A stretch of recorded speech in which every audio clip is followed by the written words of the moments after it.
Hello, beauties, and welcome to another episode of The Eating's Gem. I pray that these episodes are blessing you. Listen, if any of the episode has blessed you and you are not sharing it with your community, don't you think that's selfish? I don't know about you, but when I discover something really good, there are two things that I do. I either want to hide it all for me, or I want to go out and shout on the mountaintops what I've discovered. If this is one of those, I want to keep it all for me.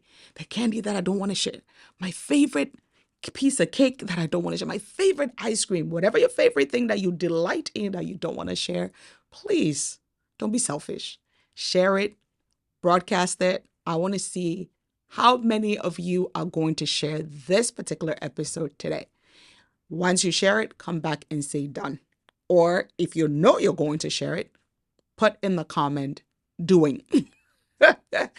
Let's give a shout out to our production team in the house, Blessed Dream Production and Eyes Have Not Seen. They make this happen, okay? They make it happen. Last episode, we talked about our theme for the month, Culling October. And in the last episode, I shared the definition of culling and I gave examples of how it actually started off as an agricultural term, but has evolved into other disciplines as well. And I gave an example of how the legal system uses the process of culling to narrow down the work that may become daunting or overwhelming. Today, I want us to look at, again, being in the first month of the last quarter of the year. I know that sounds a bit confusing. First and last in the same sentence. Yes, we know every year in the modern Western calendar has 12 months. So if you break it down into fours, you get 3 months per quarter, right? And October, November, December is the last quarter. So we are still in the first month of the last quarter of 2024. And we came into this quarter with the mindset to finish the year strong. Who doesn't want to finish strong? I want to finish strong. In the first episode, I gave the example of my son and how he runs in cross country. Right now he's doing cross country, but he also does track. And cross country is longer, or any of you that know marathon runners, they may start off strong. As the middle gets a bit fuzzy and tired and the energy runs and dwindles, they slow down. They start thinking, oh, why did I sign up for this? But then when they see the sight of the finish line, there's this burst of energy that comes in. It's the same person, same depletion of oxygen, same muscle ache. Why is it that all of a sudden they get a surge of energy? Because mindset tells me I am heading to that which I intended to finish. And then all of a sudden that shifts in the mind gives the body the adrenaline, the oxygen, the energy, the force that it needs to run and finish that cross line.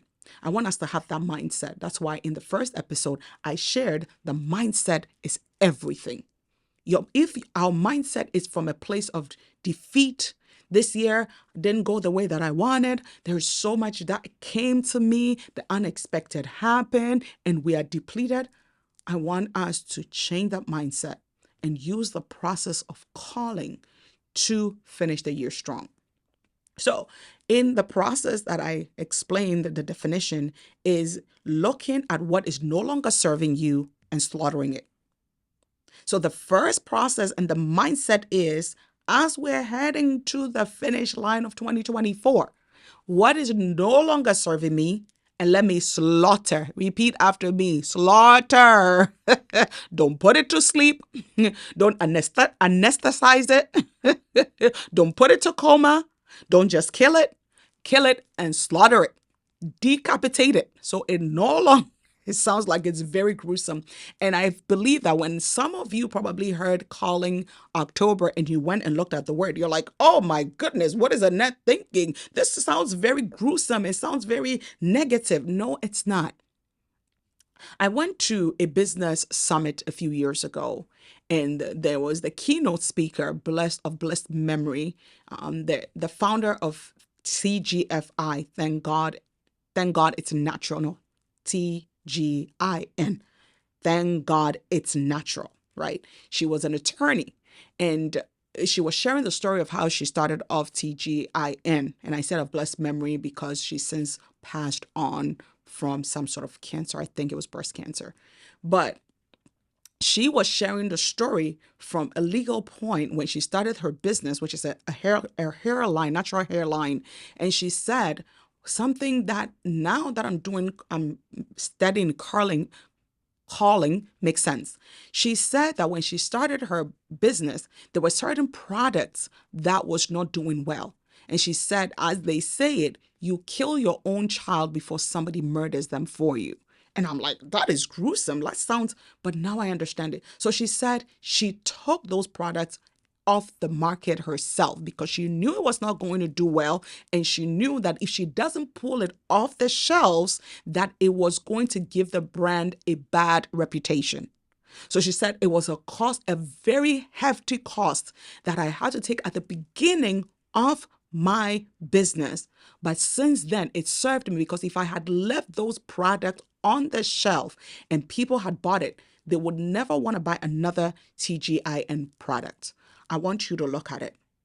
You have to kill it before it destroys everything. So I'm going to give us 3 things that we should look at and how we're going to slaughter it. Okay. So the first one is we have to walk in that pen of birds, chicken, that cage of animals, and just look at your life. Stand at the door of your life and ask this question: what is overcrowding my space?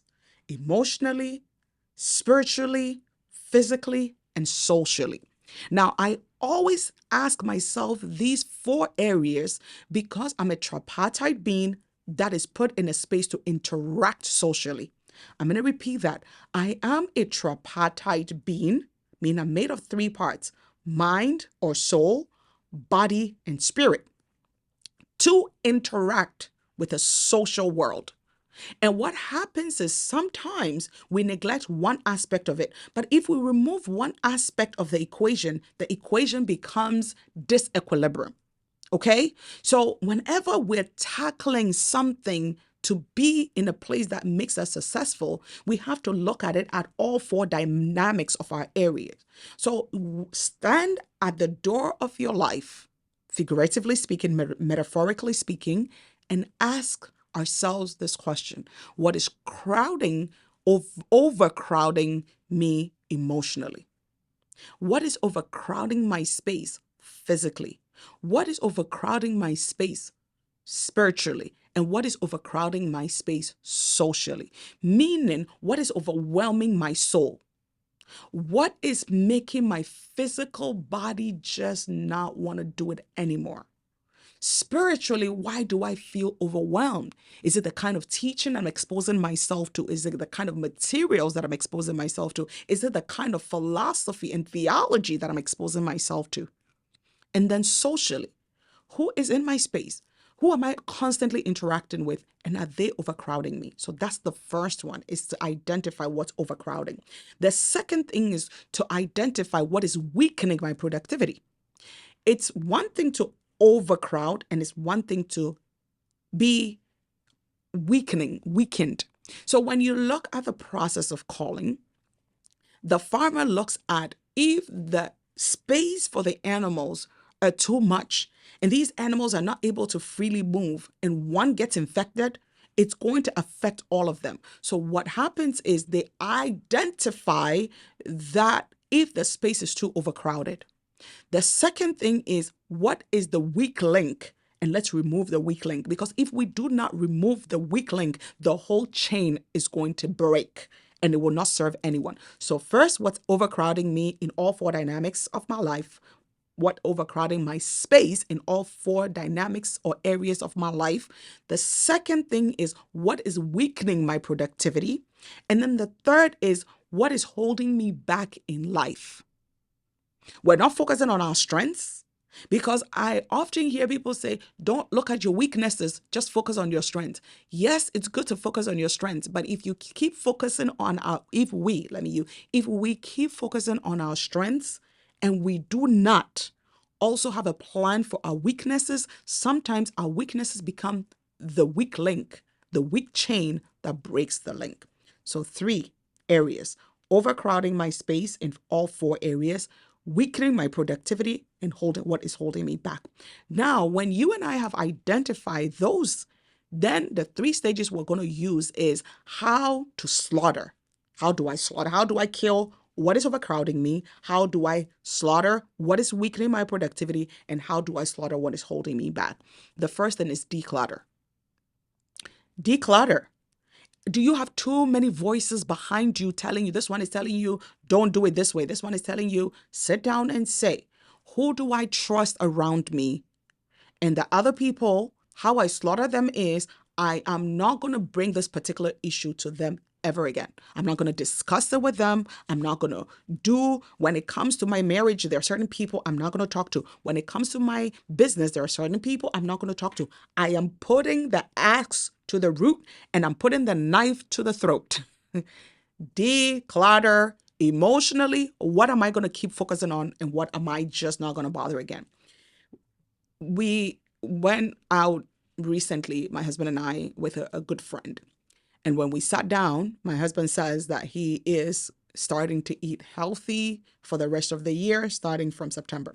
We sat down, he ordered a very healthy meal. And then they said, oh, don't you want anything to drink? And I said, I'll take some hot green tea.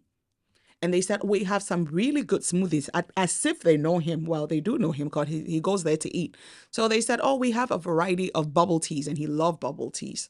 So he said, well, I'll try the mango. And I said, he'll have water.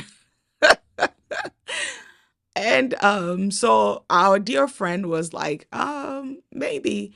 And so I said, you know what? You're an adult. I can't tell you what to do. So go ahead. So then the lady said, do you want it with such and such and brown sugar and tapioca and brown sugar bubbles? And so our friend said, he'll do his plain. And my husband says, if he's going to do it, he might as well slaughter it. So he's going all out on it, right? So then our friend made a comment about, I don't remember what the comment was. And I said, you know what? I have made a decision that the only way to cut down certain unnecessary calories in my body is that I will skip any sugary drink when I go out to eat and I don't do desserts. That's how I've slaughtered how to maintain healthy eating.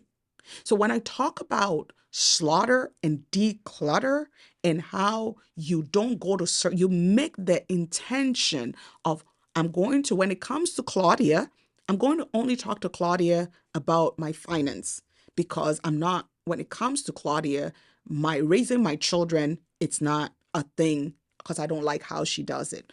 Slaughter that aspect of interacting with this person. Emotionally, whenever I think about my finance without Claudia around me, I start panicking and I start going into depressive mode. So I'm never going to tackle my finance alone.